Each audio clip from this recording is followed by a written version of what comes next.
जी भैया, कैसे हैं सभी के सभी? बहुत बढ़िया, आशा करता हूँ अच्छे होंगे। आपने पूरी वीडियोस देखा होगा, चाहे पार्टीशन में देखा होगा। तो चलिए आज की वीडियो स्टार्ट करने से पहले थोड़ा सा कुछ रिकैप कर लें। हमने लास्ट क्लास के अंदर अपना 41 का क्वेश्चन कंप्लीट किया था, 40, 39 एंड बेसिकली हमने अपना पार्टनरशिप प्लस कंपनी वाला पार्ट ओवर कर लिया था।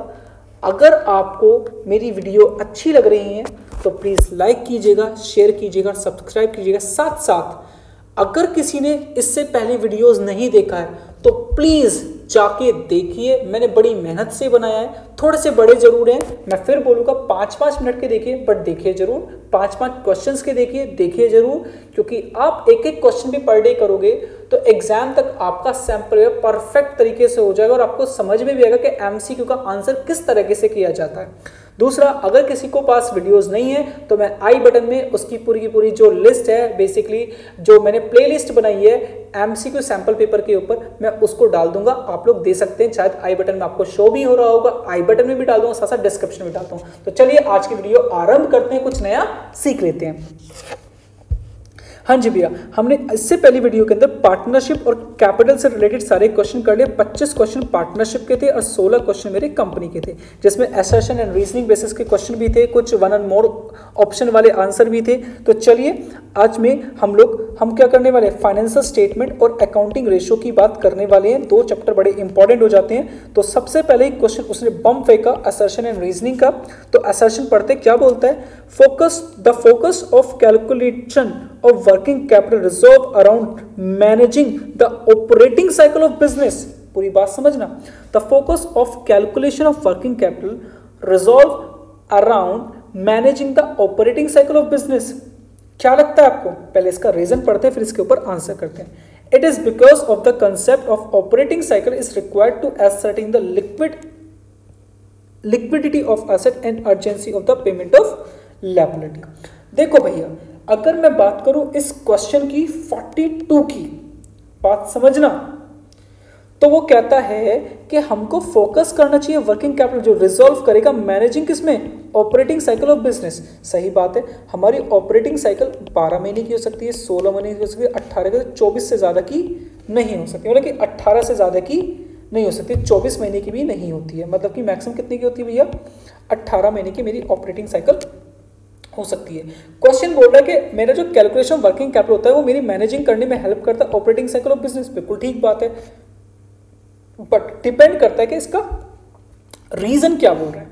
इट इज बिकॉज क्योंकि हमको एसर्टेन करनी तो लिक्विडिटी ऑफ एसेट हमारे पास कितनी है और urgency of payment of liability, हमें कितना पेमेंट करना पड़ सकता है। इसलिए तो वर्किंग कैपिटल का फॉर्मूला होता है क्या, current asset minus current liability, इसी से आपकी वर्किंग कैपिटल बनती है। तो इसीलिए इसका आंसर जो होगा वो क्या होगा, 42 क्वेश्चन है, both A and R true but R is not correct explanation of the working capital management. भैया गलत है, ये ठीक है, इसका आंसर परफेक्ट बी होगा क्योंकि दोनों ही ऑप्शन ठीक है। 43 बोलता है which of the following are included in traditional classification of ratio. कौन कौन से ट्रेडिशनल क्लासिफिकेशन के अंदर कवर किए जाते हैं। ठीक है, तो बात करेंगे जैसे कि आपका liquidity ratio, statement of profit and loss ratio, ठीक है, balance sheet ratio, profitability ratio, composite ratio and solvency ratio. तकरीबन ये क्वेश्चन 1 और मोर का है। आपको मैं बता दूं ये क्वेश्चन 1 और मोर का है, कोई भी इससे आपके बारे में डिस्कस नहीं करेगा कि ये 1 और मोर का क्वेश्चन, सब इसको डायरेक्ट क्वेश्चन बोलते हैं। भाई डायरेक्ट क्वेश्चन नहीं है, बच्चों ने पढ़े भी नहीं। कंपोजिट रेशियो क्या, सोल्वेंसी रेशियो पढ़ लिया, प्रॉफिटेबिलिटी पढ़ लिया, बैलेंस शीट रेशियो क्या होता है पता ही नहीं है, नाम क्या होता है, अकाउंटिंग रेशियो को बैलेंस शीट रेशियो का नाम भी देते हैं। Statement of profit loss ratio जो बेसिकली प्रॉफिटेबिलिटी की बात करते हैं वो statement of profit loss ratio होते हैं। लिक्विडिटी रेशियो आप जानते हो, current ratio and quick ratio जो आते हैं वो बेसिकली लिक्विडिटी रेशियो में आते हैं। तो इसका आंसर क्या होना चाहिए, प्रॉब्लम ये है ट्रेडिशनल मेथड में कौन कौन से कवर किए जाते हैं, समझ रहे हैं। तो ट्रेडिशनल मेथड में बेसिकली 3 तरह के ही रेशियो हुआ करते थे, मैं आपको बता दूं। ठीक है, वो कौन कौन से हुआ करते थे बेसिकली, एक तो सेकंड ये वाला, एक दूसरा बैलेंस शीट रेशियो, और तीसरा बेटा क्या होता था आपका कंपोजिट रेशो। मॉडर्न अप्रोच के अकॉर्डिंग हमने ये 3 रेशो बनाए, लिक्विडिटी, प्रॉफिटेबिलिटी एंड सोल्वेंसी। एक और होता है बेटा जी आपका, क्या होता है? लिक्विडिटी, एक होता है एक्टिविटी बेस्ड टर्नओवर रेशो। ठीक है, तो अगर देखा जाए, मैं इसको थोड़ा सा ऐसे कर दूं, कैसे भैया, थोड़ा सा इसको क्लीन कर देता हूं आपके सामने, मॉडर्न और ट्रेडिशनल अप्रोच को दोनों को ब्रेक करके रख देता हूं। अगर मैं बात करूं किसकी, statement of profit loss, balance sheet की और कंपोजिट की, यह है ट्रेडिशनल अप्रोच।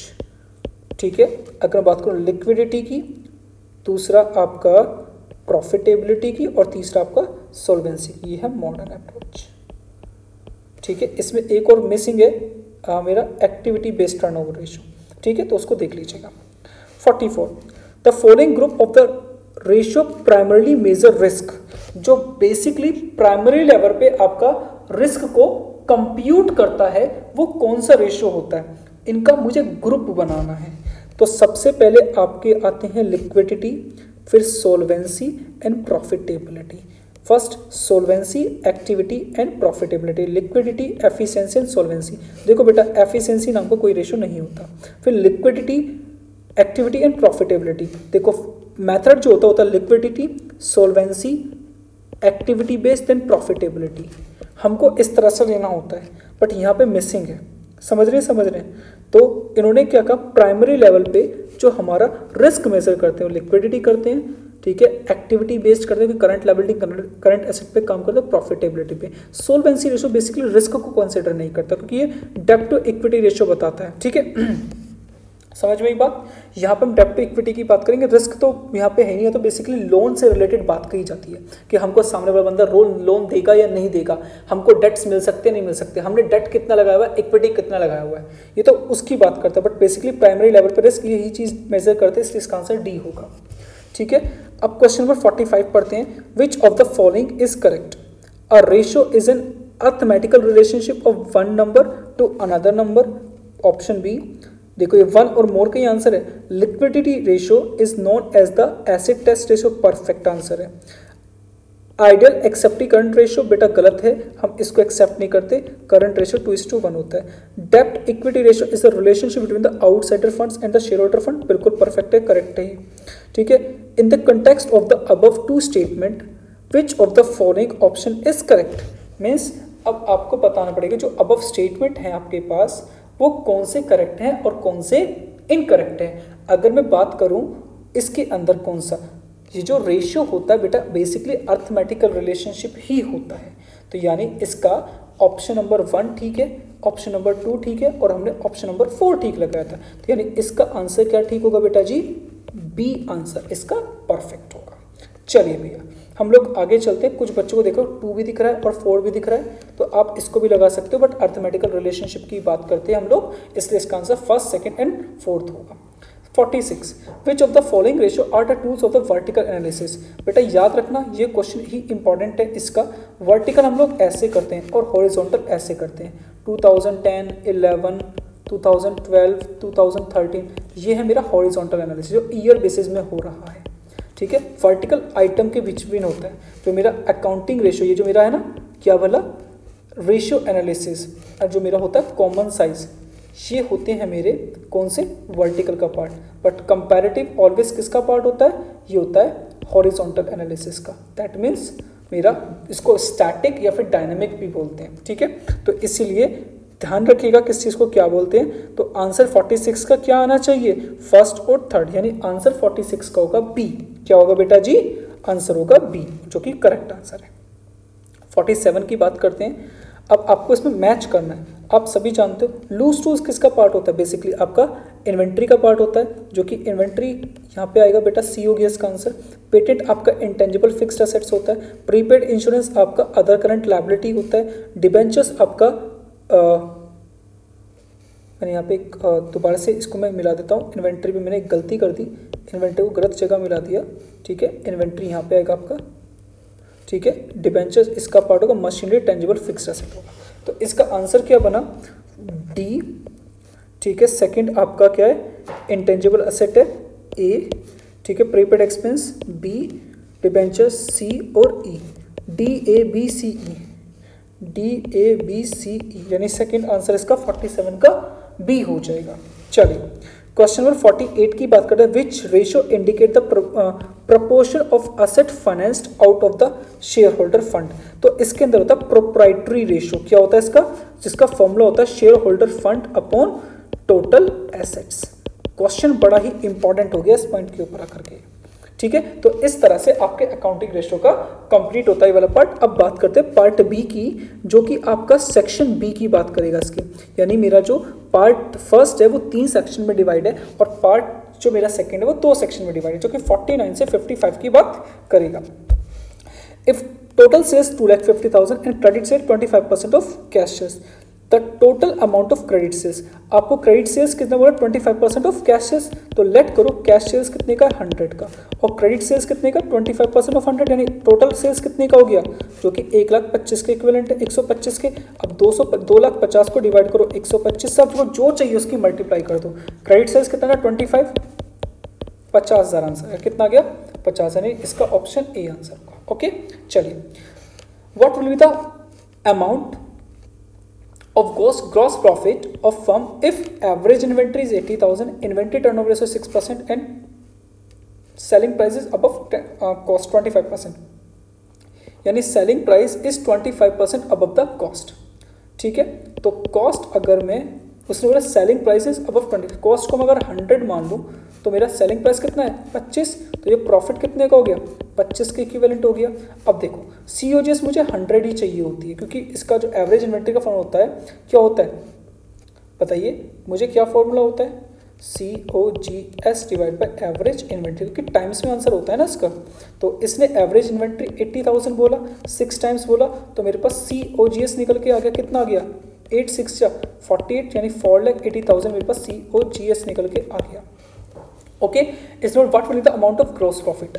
अब आपको ग्रॉस प्रॉफिट चाहिए, आपने बोला selling price is 25% above cost, तो 4,80,000 का सीधा 25% निकाल दें, डिवाइड कर दें 100, 1/4 कर दें, सीधा आंसर निकल के आ जाएगा, ठीक है। कितना निकल के आएगा, निकाल लेते हैं 12, यानी 1,20,000 मेरा ग्रॉस प्रॉफिट इसका आंसर होना चाहिए। नहीं, 50 का जो आंसर आएगा वो आएगा ए, जो कि मेरा परफेक्ट आंसर है, ठीक है। अब फिर दोबारा से आ गया किसका, विद द फॉलोइंग स्टेटमेंट और फॉल्स। कौन सा स्टेटमेंट इसके अंदर गलत है, तो पहले पढ़ते हैं। When all comparative figures in a balance sheet are stated in a percentage of the total is termed as horizontal analysis. देखिए, अगर जो हम परसेंटाइल की बात करते हैं तो हम कॉमन साइज के अंदर बात करते हैं। कॉमन साइज किसके अंदर आता है, वर्टिकल के अंदर आता है। तो पहला ऑप्शन तो आपका इसका हो गया गलत, स्टेटमेंट फॉल्स की बात कर रहे हैं। When the financial statement of several year are analyzed, it is termed as vertical analysis। इसने उल्टा बोल दिया।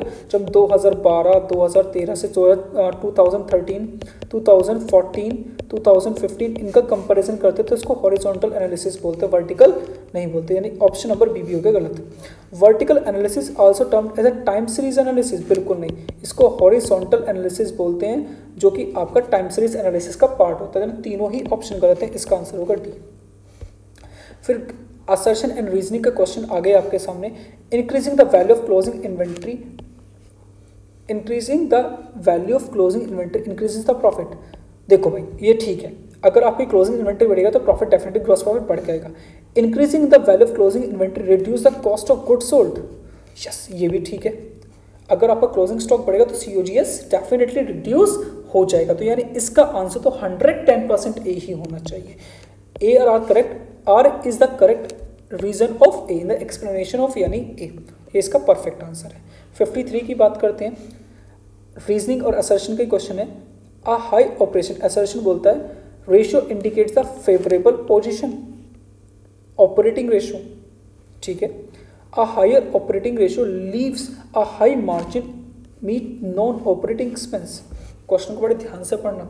क्वेश्चन बोलता है कि अगर आपका प्रॉफिटेबिलिटी हाई है, ऑपरेटिंग प्रॉफिट, तो आपके लिए फेवरेबल पोजीशन, बिल्कुल सही बात है। अगर आपका ऑपरेटिंग प्रॉफिट रेशियो ज़्यादा निकल के आ रहा है, दैट मीन्स आपका ऑपरेटिंग एक्सपेंस कम है, प्रॉफिटेबिलिटी ज़्यादा है, तो वो ठीक है।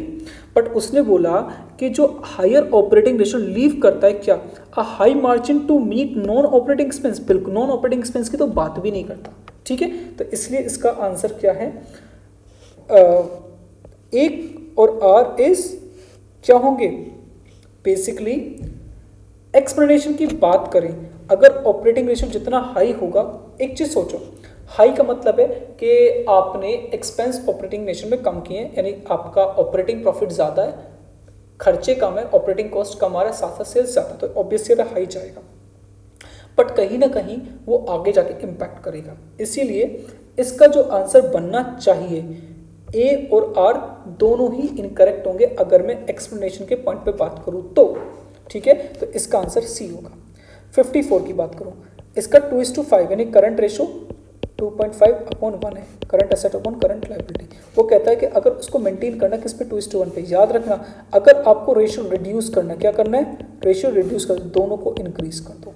याद रखना, अगर आपको रेशियो को इंक्रीज करना है तो करंट एसेट और करंट लायबिलिटी को बढ़ा दो, ठीक है। अगर रेशियो घटाना है, मतलब कि रेशियो बढ़ाना है, तो दोनों में कम ही कर दो। अभी क्या होगा, he can purchase a goods on credit, मान के 2,50,000 रुपये है, ठीक है। इसको मेंटेन कितने पे करना है, 2:1 पे करना है। कितने पे करना है भैया, 2:1 पे करना है। तो अब क्या करना पड़ेगा कि वो कितना ऐड करे कि उसका 2:1 हो जाए। मैंने माना कि 2,50,000 और 1,00,000 मेरा ये मेंटेन हो रहा है। मैंने कहा मुझे इस रेशियो को रिड्यूस करना है। क्या करना है, रिड्यूस करना है। अगर वो बिल्स पेबल पेड कर देता है, सपोज करो मैंने इसमें से 50,000 पे किया, तो यहाँ पे 2,00,000/50 रह जाएगा, तो ये तो 4:1 होगा, यानी पेमेंट करने में तो रेशियो इंक्रीज हो रहा है। तो डेफिनेटली मुझे क्या करना पड़ेगा, कुछ ना कुछ इसके अंदर ऐड करना पड़ेगा। क्या करना पड़ेगा, ऐड करना पड़ेगा। तो ऐड वाली सिचुएशन को देखना है। अगर वो गुड्स परचेज कर ले तो ऑब्वियस सी बात है रिड्यूस हो जाएगा। क्या हो जाएगा, रिड्यूस हो जाएगा। क्या हो जाएगा बेटा जी, रिड्यूस हो जाएगा। अब रिड्यूस कैसे होगा, सपोज करो 2,50,000 रुपये, कितना है 2,50,000, मैंने कहा 50,000 का ऐड कर लूँ तो ये 3,00,000 हो गया, और नीचे कितना हो जाएगा 1,50,000, 1,00,000 से, तो रेशियो कितना मेंटेन होगा 2:1। He can take short term loan, अगर ये लोन ले लेता है, सपोज करो करंट एसेट आपकी 2,50,000 का, आपने 50,000 का लोन ले लिया। अगर शॉर्ट टर्म लोन तो करंट लायबिलिटी का पार्ट बनेगा शॉर्ट टर्म बोरिंग्स का, तो 1,00,000 से वो कितनी हो जाएगी, 50,000 जुड़ के 1,50,000, तो 3,00,000/2,00,000 equals to 1,50,000, sorry 3,00,000/1,50,000 equals to कितना निकल के आएगा 2:1। यानी इसका आंसर बी भी ठीक है और सी भी ठीक है, इसलिए इसका आंसर आएगा only second and third are correct, इसलिए इसका आंसर डी होगा। ओके, फिर बात करता हूँ। A company has operating cycle of 8 month, it has account receivable amounting to ₹1,00,000, out of which 60,000 have a maturity period of 11 month.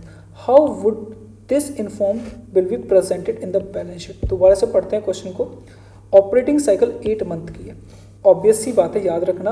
आप लोग देखते हो पहले कि जो आपका अकाउंटिंग पीरियड 12 महीने का है, ठीक है, और आपकी ऑपरेटिंग साइकिल कितने की, 8 महीने की, विच एवर इज हायर। अब आप इसको कंपेयर करते हो कि इसकी पेमेंट कितने में करनी है, 11 महीने में करना है, 12 और 11 which ever is higher 12। That means consider कैसे किया जाएगा, इसको करंट लायबिलिटी की तरह, सॉरी हाँ, इसको करंट एसेट की तरह डील किया जाएगा। मतलब कि इसने बोला out of which 60,000 have been matured in a period, तो यानी जो 60,000 रुपये होंगे वो करंट एसेट है, और बाकी का जो 40,000 है वो नॉन करंट एसेट की तरह डील होगा। तो इसमें 60,000 करंट एसेट और 40,000 नॉन करंट एसेट, यानी 55 का बी आंसर आ जाएगा।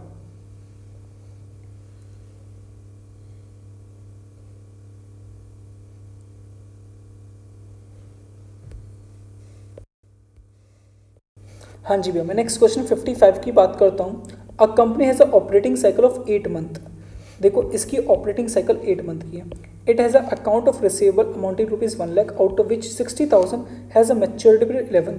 How would this information B presented in the balance sheet. आप इसको किस तरह से प्रेजेंट करेंगे। आप एक चीज़ सोचो, आप कंपेयर करते हो आपका 12 महीने और ऑपरेटिंग साइकिल कितने का, 8 महीने का। तो इन दोनों में से जो हायर होगा वो आपका बेसिकली अकाउंटिंग ईयर कंसिडर किया जाएगा, ठीक है। तो अकाउंटिंग ईयर 12 महीने का हो गया, मतलब कि जो अकाउंट रिसीवेबल हैं, ठीक है, 12 महीने तक के जितने भी हैं मैं कंसिडर कर सकता हूँ। बट ये जो इसने 1,00,000 दिया, ये बेसिकली किसके हिसाब से दिया, ये 1,00,000 इसने दिया बेटा बेसिकली 8 महीने के हिसाब से। बट वो बोलता है इसमें से 60,000 कितने के हिसाब से, 11 महीने के हिसाब से। जब मेरा अकाउंटिंग ईयर 12 महीने का हो गया, तो ये जो पूरा 1,00,000 है मेरी करंट एसेट की तरह डील किया जाएगा। मैं ऐसा नहीं 60,000 को करंट एसेट एंड 40,000 को नॉन करंट लायबिलिटी, समझ रहे हैं, ऐसा कुछ नहीं है, पूरा 1 लाख का 1 लाख मेरी करंट असेट की तरह डील कर लिया जाएगा।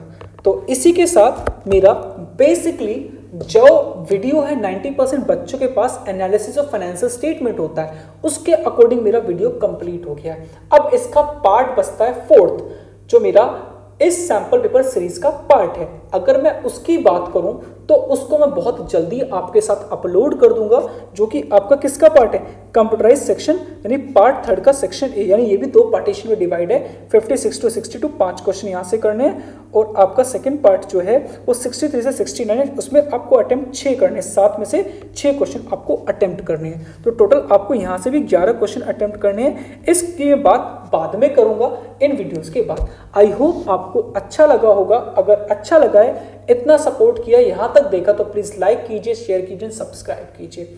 बड़ा मोटिवेशन मिलता है आपके लाइक वीडियो करने से। ठीक है, बहुत जल्दी फेस कैम वीडियो भी लेके आऊंगा। एमसीक्यू सीरीज जो चल रहा है उसको भी जल्दी से जल्दी मैं कंटिन्यू कर दूंगा। Thank you so much. मिलते हैं आपसे नई वीडियो में, तब तक के लिए tata bye bye, have a nice day. मिलते रहेंगे जल्दी जल्दी आप लोगों से। Thank you so much.